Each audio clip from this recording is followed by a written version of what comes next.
Gracias, Ana, y muchas gracias a los compañeros que organizáis y que hacéis posible que tengamos estas discusiones, y a todas y todos los que nos acompañáis haciendo un ejercicio de heroicidad militante un sábado a las 4 de la tarde. Quería comenzar también recordando que hoy que estamos discutiendo, se me oye, ¿verdad?, que hoy que estamos discutiendo y que en nuestra mesa en concreto vamos a discutir sobre el nuevo acuerdo territorial y sobre la reforma o sobre la construcción de un nuevo modelo territorial, uno de los aspectos que no toca directamente a esta mesa, pero que sin duda es central y que hay que recordarlo hoy, día 25 de noviembre, en la construcción del nuevo acuerdo de país, es un país que de una vez por todas se blinde y erradique toda forma de violencia y discriminación contra las mujeres, y me parece particularmente importante recordarlo hoy, 25 de noviembre. Con respecto al tema que nos ocupa, es evidente para todo el mundo que se ha abierto, por lo menos que se discute mucho y que se nombra mucho, la cuestión de la necesidad de la transformación o de la reforma constitucional. Y ahí tenemos que reconocer que escuchamos y leemos muchas más cosas sobre los procedimientos que sobre los contenidos. Nos pronunciamos mucho sobre si la reforma constitucional, sobre si una reforma simple, sobre si una reforma agravada, sobre si el proceso constituyente, y sin embargo es curioso cómo está degeneralizado, digamos, el vocablo reforma constitucional y lo poquito generalizados que están, ningún contenido concreto que aluda a cuáles serían los elementos que tienen que ser transformados. Al respecto, creo que es importante recordar que en España la crisis del modelo constitucional y del sistema político de 1978 no es una crisis provocada por un deseo constituyente de las mayorías en nuestro país. Esto es una fantasía más o menos querida por las minorías de izquierdas. Pero en España no se produce un deseo mayoritario de transformación constituyente. Lo que se produce más bien es la conciencia generalizada de que el Pacto Constitucional de 1978 no se respeta. Así que más bien lo que hay, podríamos caracterizar, lo que hay es un movimiento defensivo que le imputaría a las élites de nuestro país haber roto algunos de los elementos centrales del acuerdo social y político firmado en la Constitución de 1978. En lo político, el elemento fundamental es la corrupción como el mecanismo que permite el secuestro de las instituciones por parte de minorías privilegiadas con independencia de lo que pase en las urnas. Pero también la corrupción como ese mecanismo por el cual las élites dejan de ser modelos de conducta y ya no pueden representar un horizonte de país. Y, por tanto, su credibilidad, incluso si siguen ganando elecciones, está seriamente mermada. Son unas élites que gobiernan, pero que ya no detentan prestigio en la vida política española. Eso en lo político, digamos, en lo político democrático. En lo social y económico, el elemento central es la desigualdad. La crisis y la gestión ineficaz, injusta de la crisis provocan una quiebra del contenido social fundamental del Pacto del 78. Que es el contenido que le da sentido a los acuerdos de la Moncloa, por insuficientes que fueran en su momento, que es el acuerdo de la igualdad de oportunidades. Y no hay que olvidar nunca que la base primera sobre la que después se firma el acuerdo político en España es el acuerdo social. Digamos, la base que permite que para las amplias capas humildes y trabajadoras de nuestro país el acuerdo político firmado en el 78 tenga sentido es el acuerdo social de nivelación de la balanza y de igualdad de oportunidades. Un acuerdo social que nosotros ahora, a 40 años vista, podemos diagnosticar como insuficiente y muy limitado en algunos aspectos, pero que sin duda está más avanzado que la realidad material que hoy vivimos, que la realidad concreta que hoy experimentan la mayor parte de los ciudadanos españoles. Y, por tanto, la ruptura del acuerdo social es fundamentalmente la ruptura. Reseñaba hace poco un libro de un economista, además no necesariamente cercano a las tesis que nosotros defendemos, que decía que el elemento fundamental de la quiebra del acuerdo social, pero también de las dificultades de la viabilidad de un proyecto económico para España de cara al futuro, es la desigualdad.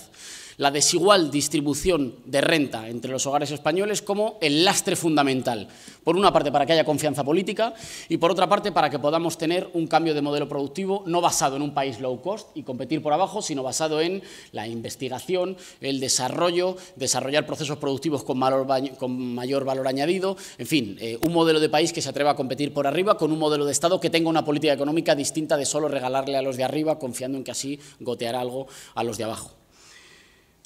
En lo territorial, el acuerdo social también se rompe, y también se rompe en primer lugar por quienes gobiernan. El acuerdo territorial en España, sin embargo, es más sui generis, porque en España no hay modelo territorial constitucionalizado. En España hay constitucionalizadas un conjunto de excepciones, constitucionalizadas para 3 comunidades autónomas y ganada en la calle fundamentalmente por Andalucía, que regula las excepciones, pero que no regula el modelo fundamental y, sobre todo, los mecanismos de equilibrio y de estabilización de ese modelo territorial. Hay 3 o 4 elementos más o menos de equilibrio que, y creo que esta mañana ha estado el profesor Pérez Royo, que señala bien, se rompen con la sentencia del Constitucional sobre el Estatut de Cataluña. Esa sentencia no es solo que en términos políticos podamos decir que está en el origen de una buena parte de las dificultades que hoy nos encontramos. En términos constitucionales, rompe los mecanismos de equilibrio, digamos, de tipo más o menos federalizante, que permite una cierta convivencia entre la voluntad expresada por los parlamentos y las autoridades políticas autonómicas y la voluntad expresada por el Estado central, por la Administración central del Estado. Esa ruptura creo que se manifiesta en 2 vertientes que me interesa particularmente, yo sé que no son separables del todo, pero que me interesa particularmente separar. Hay una que tiene que ver con la financiación y las competencias autonómicas, y hay otra que tiene que ver con el reconocimiento y la articulación de la plurinacionalidad en España. Y es obvio que alguno podrá decir, bueno, no, pero son el mismo fenómeno. Claro, son el mismo fenómeno. Pero tiene 2 vertientes que me interesa diferenciar y en las que me interesa hacer hincapié. Por lo que tiene que ver con la cuestión de la plurinacionalidad en España. Es claro que la construcción del Estado-nación en España es una construcción deficitaria, que hace que, a diferencia de en otros países de nuestro entorno, hoy, a fecha de hoy, existen diferentes sentimientos o identidades de pertenencia nacional en nuestro país. Eso no implica necesariamente decisiones sobre el modo de convivencia, implica decisiones sobre la forma en la que los pueblos que constituimos España se piensan a sí mismos y se ven a sí mismos. La traducción que eso tenga en términos administrativos o jurídicos es otra cosa. Y creo que esta discusión, hoy obviamente puesta en primera página, fundamentalmente por la crisis política en Cataluña, coge en general a las fuerzas progresistas a contrapié por 2 posibles males. El primero es el mal del cosmopolitismo. Y el mal del cosmopolitismo es ese mal tan querido normalmente por las izquierdas, según el cual los sentimientos y las identidades nacionales son solo una cortina de humo de las élites para tapar los verdaderos problemas, que son los problemas sociales. Este es seguramente el elemento fundamental que ha hecho que las fuerzas políticas autorreivindicadas progresistas hayan estado tan lejos de construir hegemonía en ningún país, porque hayan estado tan ajenas a las identidades nacionales y a los sentimientos nacionales vehiculados en determinados momentos históricos. Y aquí yo entiendo que es una salida fácil, digamos, la salida de las banderas son solo trapos de colores que en realidad ocultan la corrupción de las élites, pero ninguna fuerza progresista que sea capaz de leer, de hacerse cargo y de articular los sentimientos nacionales, las identificaciones nacionales de su pueblo, está en condiciones de construir un proyecto nacional amplio y de mayorías. El segundo mal es el mal, si queréis, contrario, el mal según el cual las fuerzas progresistas en todos los lugares podrían tener patria menos en España, que tendríamos algún tipo de particularidad por la cual aquí la reivindicación nacional le está vetada a las izquierdas. No es un vocablo que a mí me interese particularmente de las izquierdas, se lo regalo al que quiera, a las fuerzas progresistas. En mi opinión, esta disfunción hace que entendamos la plurinacionalidad como un conjunto de reconocimiento de hechos particulares sin asumir cuál es la nación más grande y, por cierto, la que contiene a más parte de los sectores humildes y de los sectores populares en el Estado español, que es la nación española, que es, por cierto, la primera y en la que es más urgente hacer una transformación democrática y democratizante.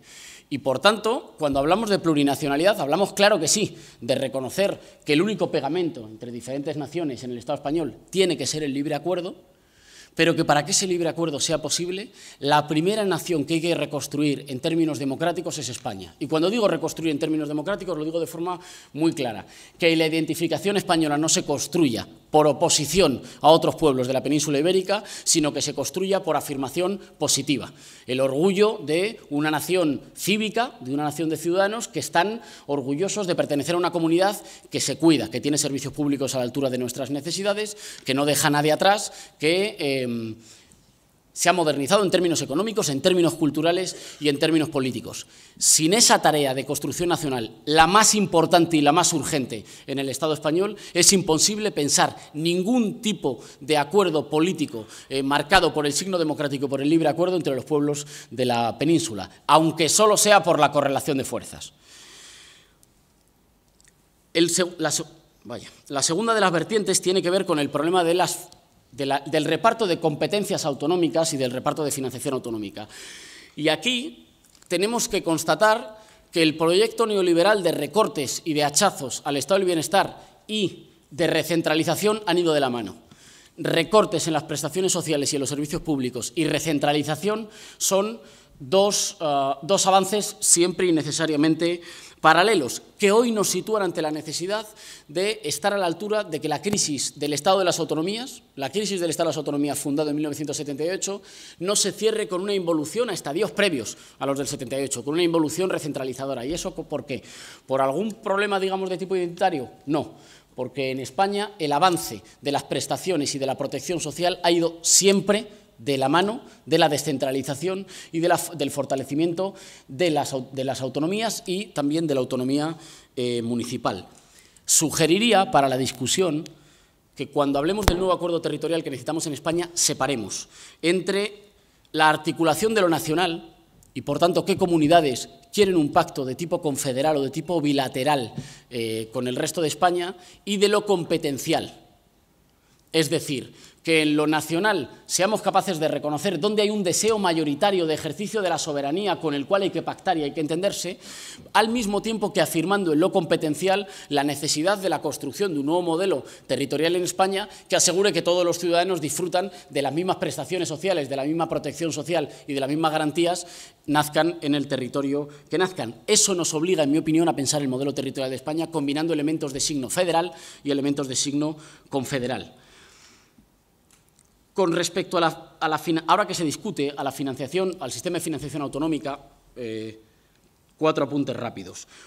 El primero tiene que ver con reconocer que desde 1978 todas las comunidades autónomas han progresado, pero que, sin embargo, el sistema de financiación autonómica ha fracasado a la hora de estrechar o ir cerrando las brechas entre desarrollo social y desarrollo económico en diferentes comunidades autónomas. Y que, por tanto, si este era uno de sus objetivos, hoy, 40 años después, podemos constatar que esas brechas no solo no se han cerrado, sino que en algunos casos se han agrandado. Y cuando discutimos del sistema de financiación autonómica, creo que nosotros tenemos que poner por delante, frente al intento de que la discusión sobre el sistema de financiación autonómica sea un tira y afloja o una pelea entre diferentes pueblos de España, nosotros tenemos que poner por delante, en primer lugar, la necesidad de un sistema de financiación autonómica basado en los principios de suficiencia y de garantías. Discutir sobre el sistema de financiación autonómica no es discutir sobre cuánto trozo del pastel se llevan las élites subnacionales o las élites autonómicas en cada sitio. Es discutir sobre la viabilidad del estado del bienestar y la viabilidad de los servicios públicos, de la protección social y, por tanto, de un modelo de desarrollo que no compita por abajo.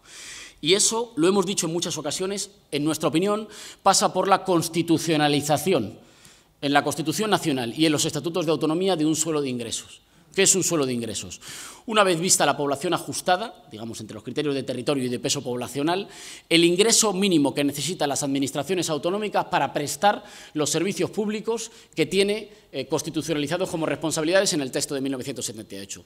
Digámoslo claro, la Administración Central del Estado y el señor Montoro como su cabeza fundamental, lo que ha hecho es básicamente una trampa, que es seguir muy a gusto traspasándole o asumiendo que son las comunidades autónomas quienes tienen que prestar el grueso de los servicios sociales y de los servicios públicos, al mismo tiempo que aplicándoles ajuste y asfixia a mucho mayor nivel del que se aplica a él en la Administración General del Estado. Y ese es un programa que tiene esos dos objetivos. El programa de recortar el estado del bienestar sin pasar por las urnas, sin asumir la responsabilidad política de recortar los servicios públicos para la ciudadanía, y el programa de la recentralización. Tú sigues teniendo las competencias, pero yo cada vez te recorto más. Si quieren ustedes, el ejemplo más palmario de esto es la ley de la dependencia. El Estado tenía que asumir el 50% del coste de pagar la ley de la dependencia y unilateralmente decide que eso pasa al 15% y que ya se arreglarán las comunidades autónomas.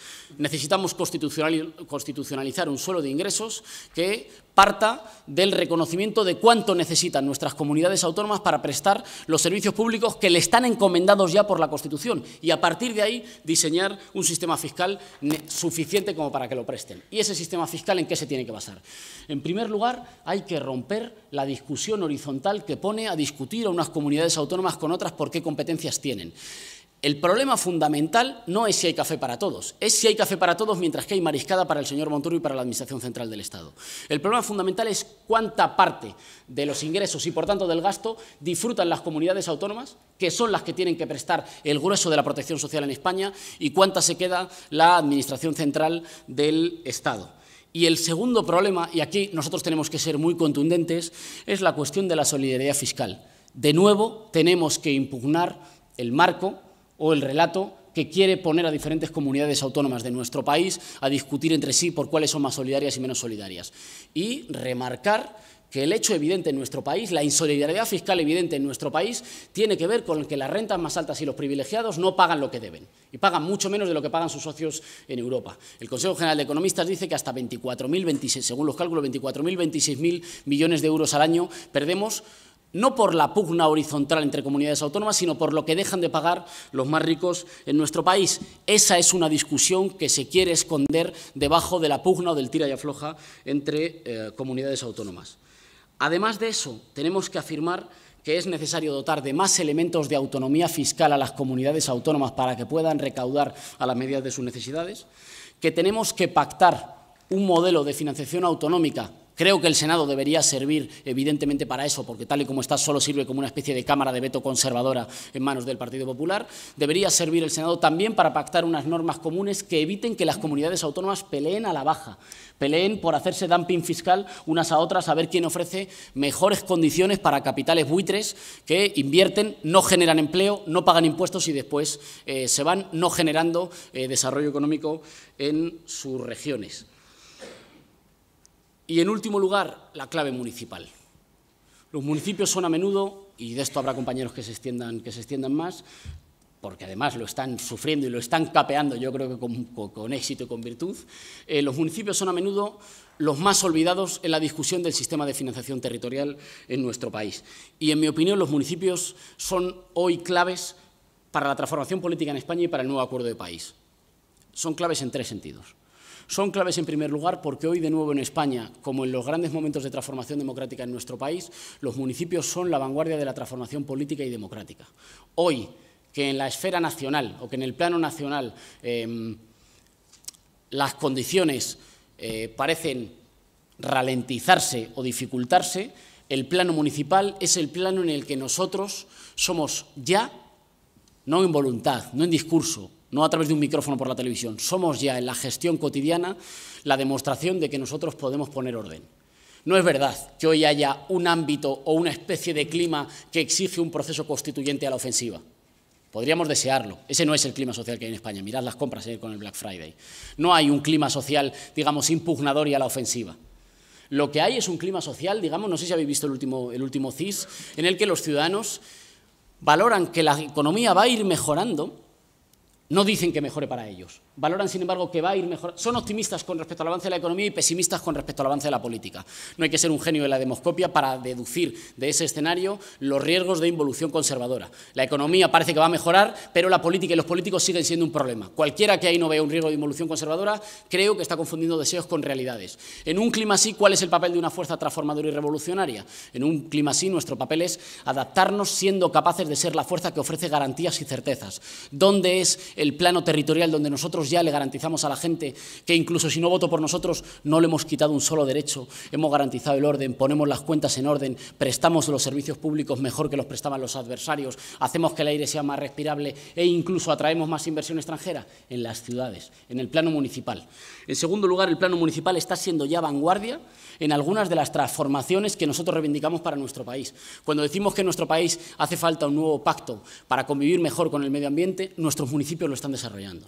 Cuando decimos que nuestro país necesita un pacto feminista para que se deje de asesinar o de violentar a las mujeres en nuestro país, nuestros municipios están yendo ya a la cabeza, a la vanguardia en ese tipo de transformaciones. Cuando decimos que hay que explorar sistemas de renta básica universal, nuestros municipios están ya explorando experimentos para que el desarrollo tecnológico y la robotización no se conviertan en más precariedad, sino en más tiempo liberado y más renta disponible para el conjunto de la ciudadanía. Cuando decimos que hace falta políticas innovadoras que compitan por arriba y no por abajo, nuestros municipios van ya a la cabeza. Y, por tanto, necesitamos también blindar su financiación. Y la financiación de los municipios ha venido siendo atacada por el Gobierno del Partido Popular desde largo alcance. En primer lugar, el señor José María Aznar, no me extiendo con esto porque ustedes lo conocerán, hace una ley del suelo en la que recorta la participación estatal en la financiación de los municipios a cambio de condenarles a la especulación. Vas a recibir menos dinero de los ingresos fiscales del Estado, pero si especulas con el suelo vas a tener mucho dinero. De ahí viene la burbuja que luego hemos pagado todos con nuestros recursos. Y, en segundo lugar, tampoco me tengo que extender sobre el personaje y sobre sus efectos, el señor Montoro, con una ley mal llamada de racionalización de las administraciones locales, que se ha dedicado, en primer lugar, a golpear a las administraciones que no son de su signo político. El municipio del que soy vecino, Madrid, pone las cuentas en orden, tiene más dinero para gastar en políticas activas de empleo, en política económica o en servicios sociales y no puede gastarlo por el cepo de Montoro, pese a que cumple más y mejor que Montoro con la regla de gasto, y más y mejor no solo que Montoro, sino que ayuntamientos como el de Jaén, al que nadie le dice nada porque es del Partido Popular. Blindar la financiación de los municipios para nosotros hoy es una batalla fundamental en el nuevo acuerdo territorial, pero también una batalla fundamental para que los compañeros que demuestran que nosotros no somos una formación de protesta, sino una formación que representa las posibilidades de poner orden en el futuro inmediato de nuestro país, tengan los recursos políticos y económicos suficientes como para desarrollarlo. Muchas gracias.